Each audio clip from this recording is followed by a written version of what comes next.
and welcome to Dialogue. In a rare move, the U.S. has voted against a UN resolution drafted by Ukraine and other European countries, condemning Russian aggression and calling for peace. Meanwhile, U.S. President Donald Trump has suggested a deal will soon be reached, granting U.S. access to Ukraine's rare mineral resources. How does the UN vote reflect the growing transatlantic rift between the U.S. and Europe? Will a mineral deal help or hurt Ukraine in the long run? And what do recent elections in Germany tell us about the direction of the country, and how does that fit into the European security outlook? Join us for discussion today, live from Beijing. I'm Xu Qinduo.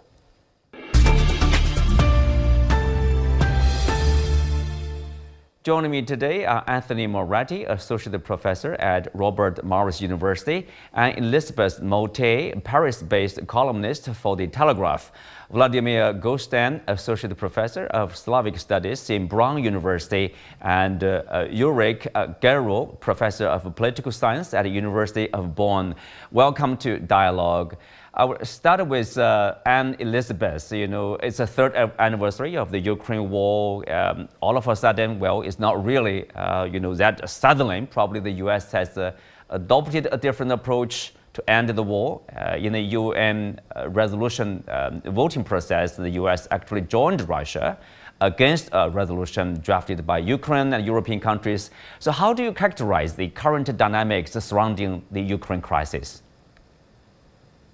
I would say that, like everything else, when Donald Trump enters the room, the entire landscape, diplomatic and possibly military as well, is in complete upheaval. And there's always this doubt with practically every announcement of President Trump: is he actually going to go that far, or is this a very strong negotiating position to start with, and is he going to walk it back?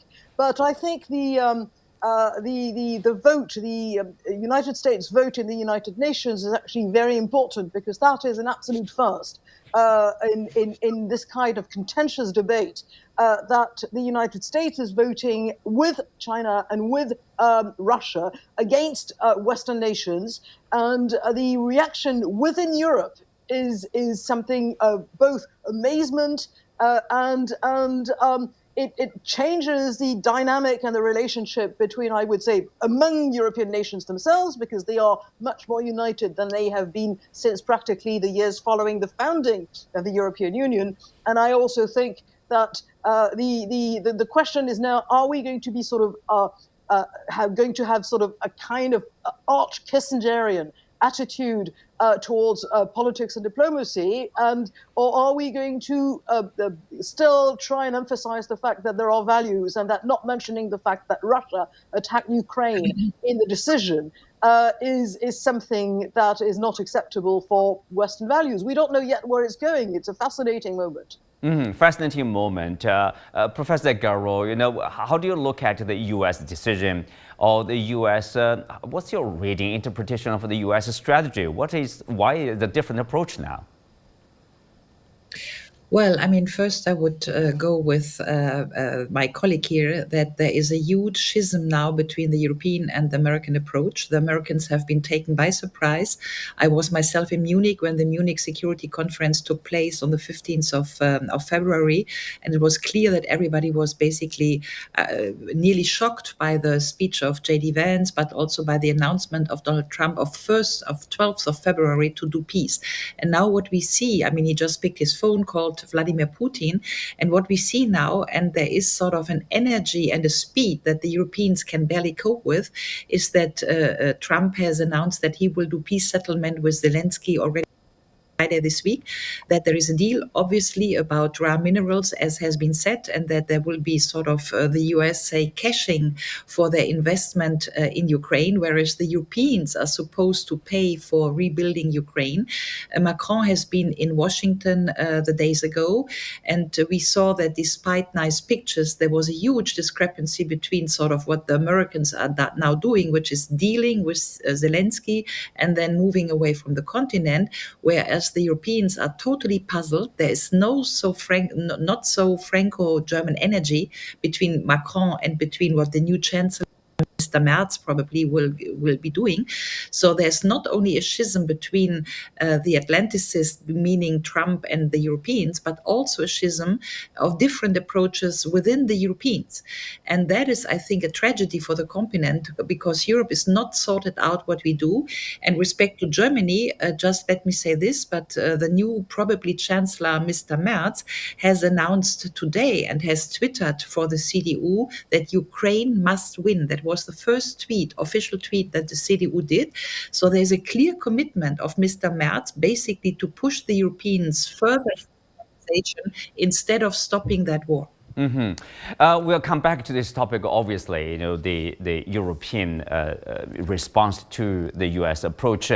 Professor Golstein, do we have a clear strategy from Washington in terms of how to end this war? Yes, it seems to me like they have a fair point. We need to talk to Russia in order to solve this problem. You have to talk to Russia, fine. But then, mineral resources agreement that, prioritize the talks between the U.S. and Ukraine. And if U.S. has decided recently not to continue providing military and financial aid to Ukraine, well, EU is stepping up support.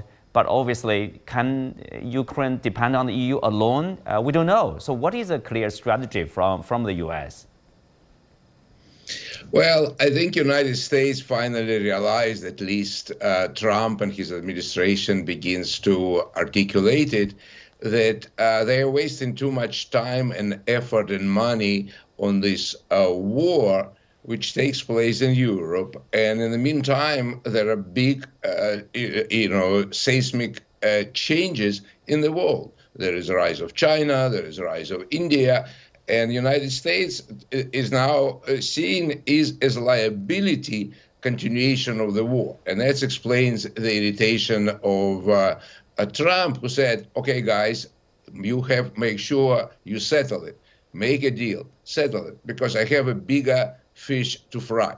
And that's what it means. Of course, it throws in disarray, as previous speakers say, it throws in disarray relationship within NATO, that is between the United States and Europe. It throws in disarray situation in Europe, because Europeans now are sort of kind of lost, because the United States acted like a guardian, as a parent of Europeans, and now they're lost. They don't know what to do.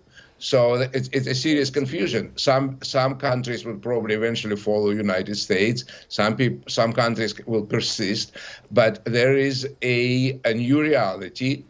Like they say, the train has left a station, and Europeans have to adjust to that. And they sooner or later they will adjust to that. And by adjusting means making sure the war is over, because this war is a liability, first of all, for Europe.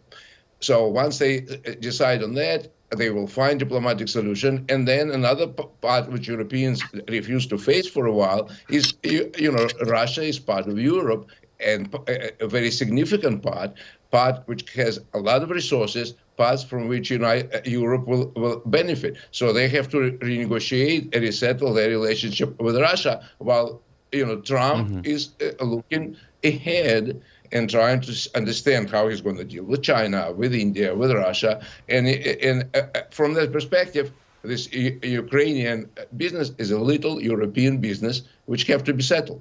Okay, Anthony, welcome to the show. So do you think the U.S. will be able to make it, by talking to Russia alone, but not inviting the Europeans and Ukraine to be at the table? Can they force the Europeans, which are obviously very much steadfast in terms of their support against, support to the Ukraine against Russia there? It's a very interesting power dynamic playing out in real time. For the longest time, decades upon decades, you could count on a rather consistent U.S. response with Western Europe. They walked basically hand in hand. And what is fascinating now is to see this play out almost as a movie, except it's not fiction. It's real life. I heard the German chancellor, or likely German chancellor, say yesterday that it was time for the continent to begin considering a future that didn't involve a close relationship with America.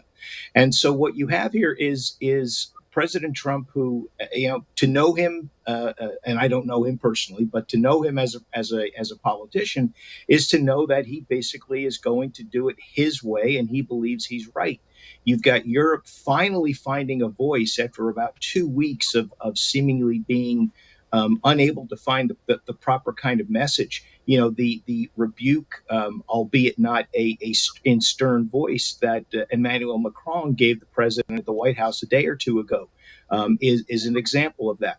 Will President Zelensky, presuming he comes to Washington in a couple of days, will he also offer a very public statement that seems to contradict what the president wants? If that happens, that friction that we're seeing between the U.S. and Europe, I think, is only going to get worse. And I think would lead President Trump to say, look, I'm digging my heels in, and we are going to find a solution with Russia alone, without Ukraine, and if necessary, without Europe. The ramifications of that are impossible to predict, but certainly would not be good for whatever you want to consider to be stability between the U.S. and Europe.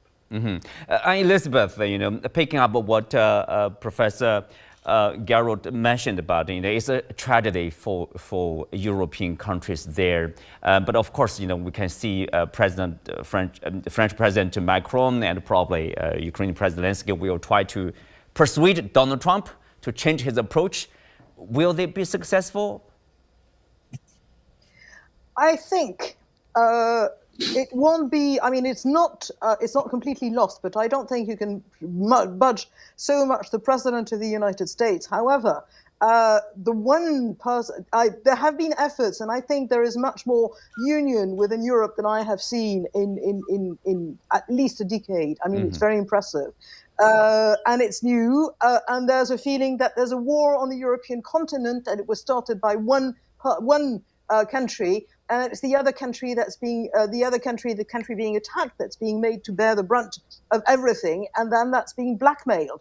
I find it very interesting, for instance, that the opening gambit of President Trump, we want $500 trillion in rare earth, is something that was rejected by Zelensky, who said, I am not going to subscribe to anything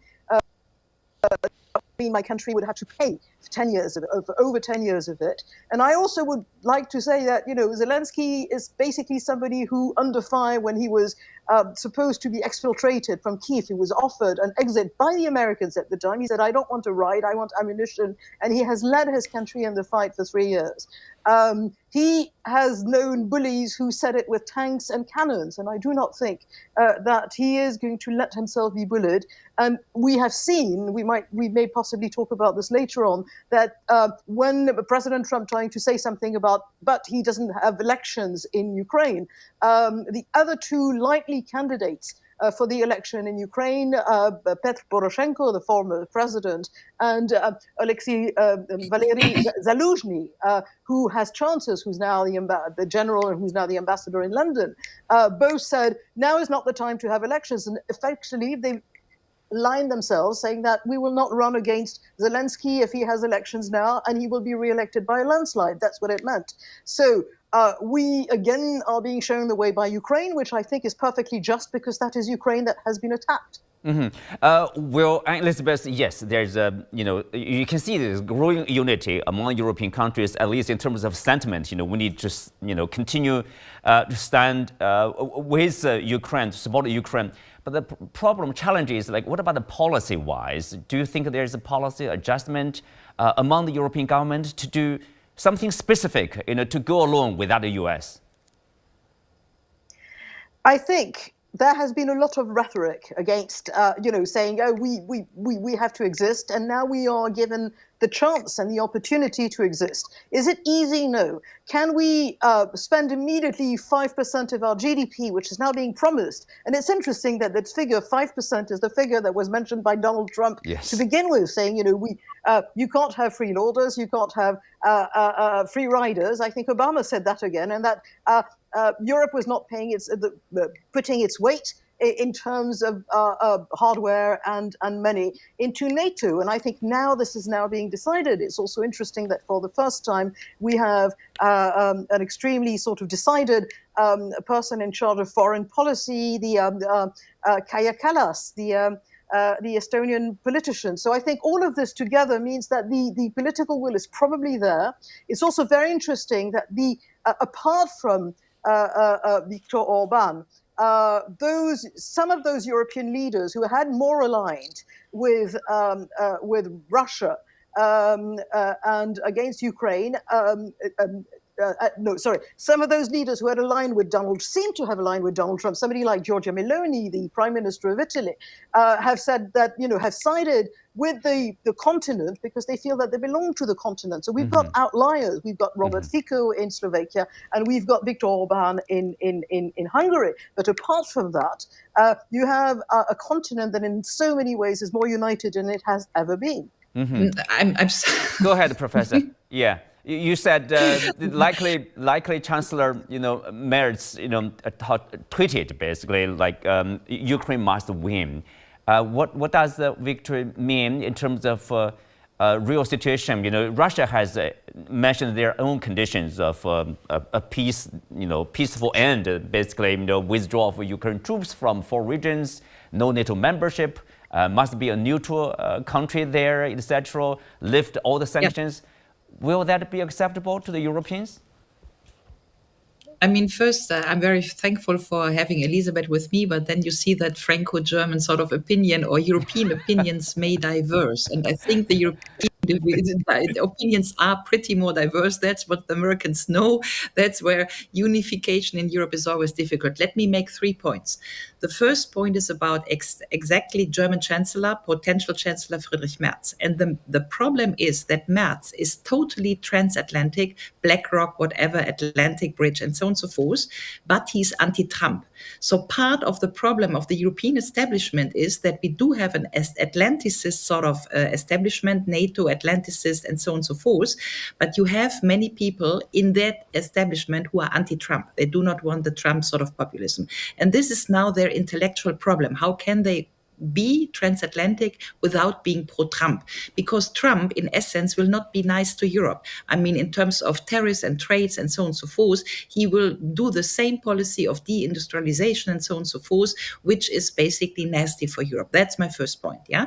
The second point is, and I go, say, slightly against, let's say, Elisabeth, yes, Europe seems to be united, yeah? In sort of now the US is moving away, we need to defend ourselves, and we need to spend more and 2% and 3% and 5% for NATO.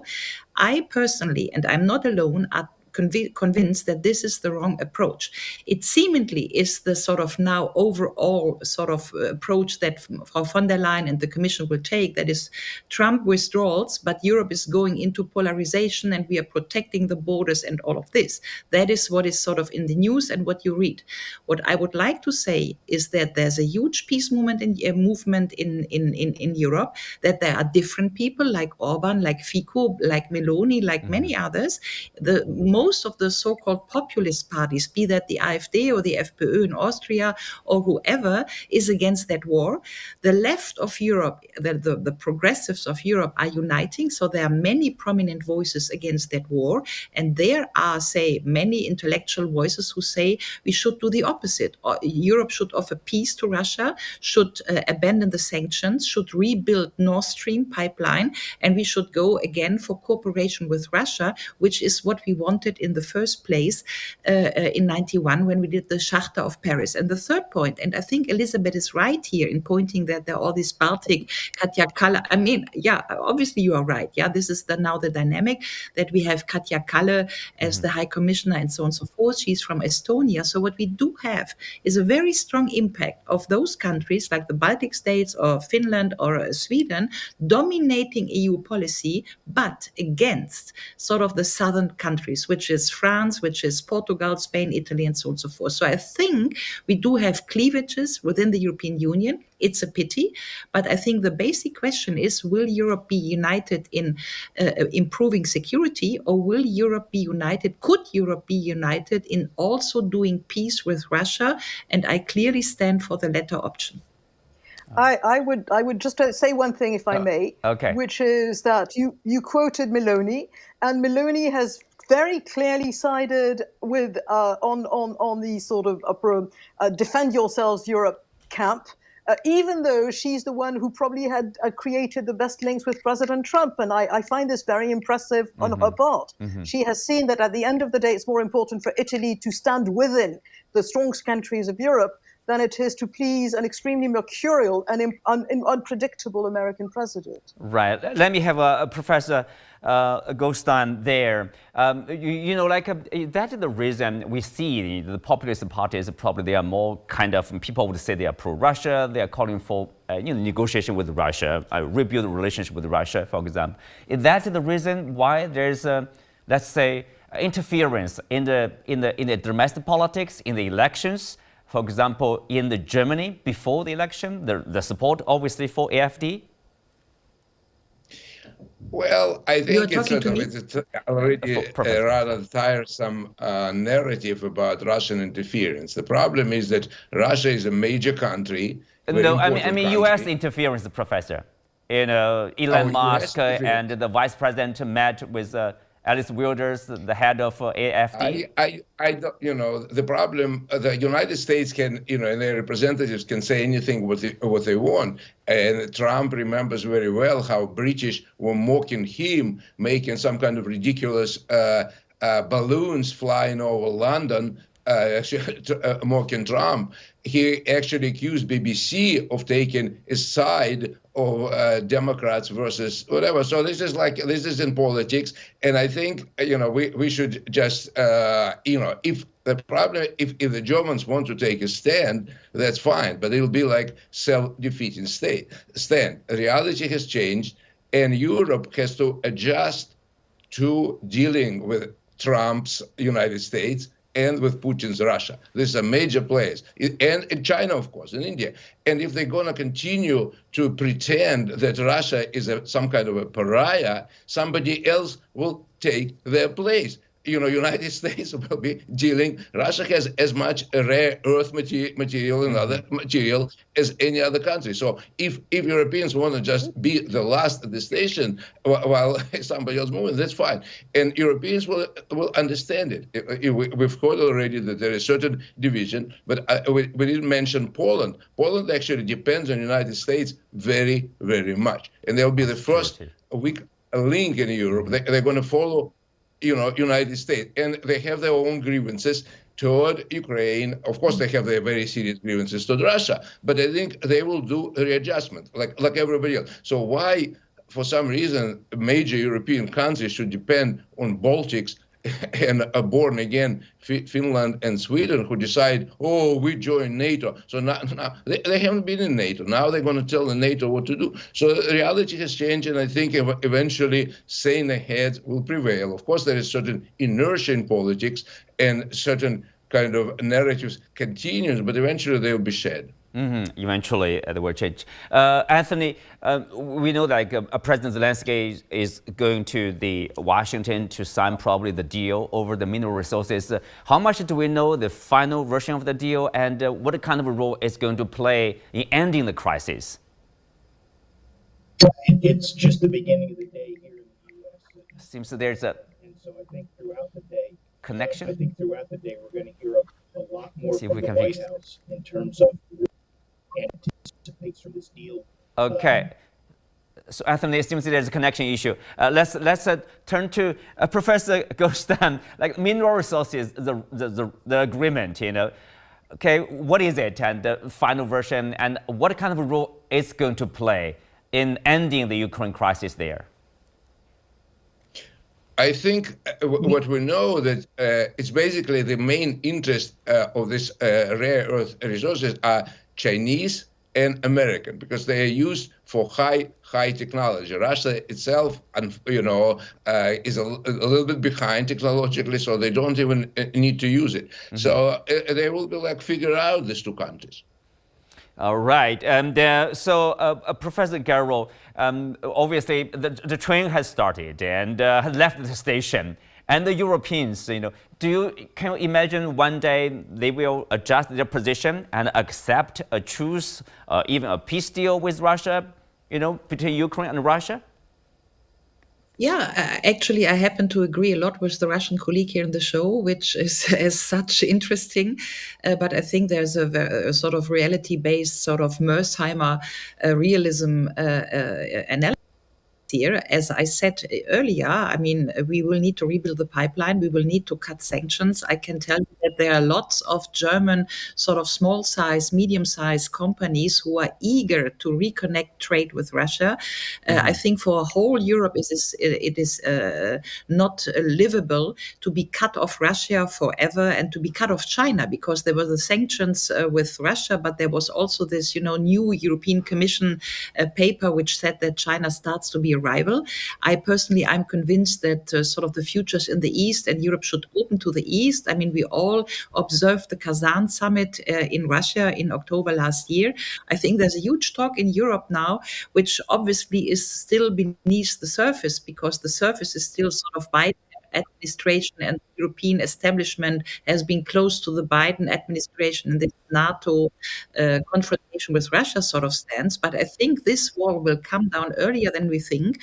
And I think, as you said, I mean, the Russian colleague said it here, Poland is obviously key.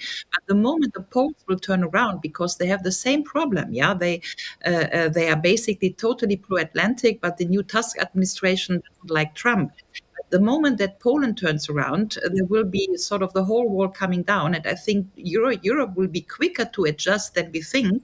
And to be honest, for me, that is very important. I mean, there is a place for Europe to get emancipated now. We are in the middle of, this BRICS dynamic and the US.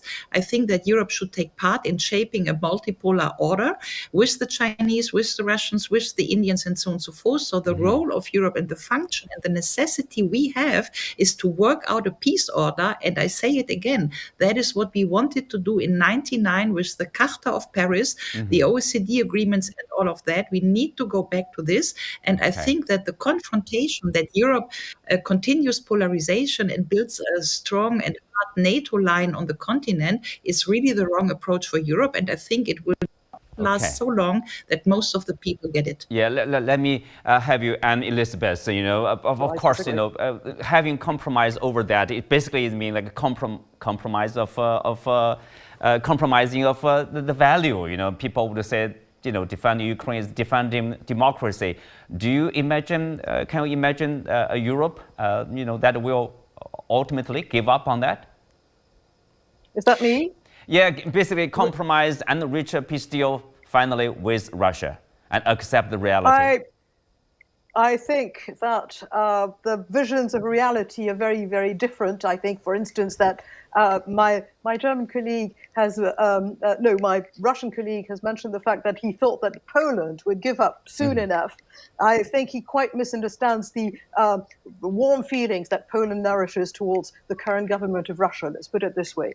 But no, I find it absolutely fascinating to see that the idea that we are not going, it's going to be in our interest to lie down and wait to be essentially recolonized is something that is completely unacceptable. I don't think it's realistic. I don't even think it's realistic. I think the Trump presidency is going to last whatever it lasts, but no more than 4 years because it's a rules-based country. I don't think Europe is as divided as you think it is. And I also think that it's not, if we yield on this, it will be essentially yielding to bully, sort of bullying you into something that is not in our interest. I'm really shocked at what I've just been hearing, to be quite honest. I think it's not just that it's immoral, I think it's bad for us. Well, and Elizabeth, we have to stop there. On that note, we are coming to the end for today's show. Many thanks to our guests. You can also watch us on the CGTN app on YouTube. I'm Xu Qinduo. Thank you for being with us. See you next time.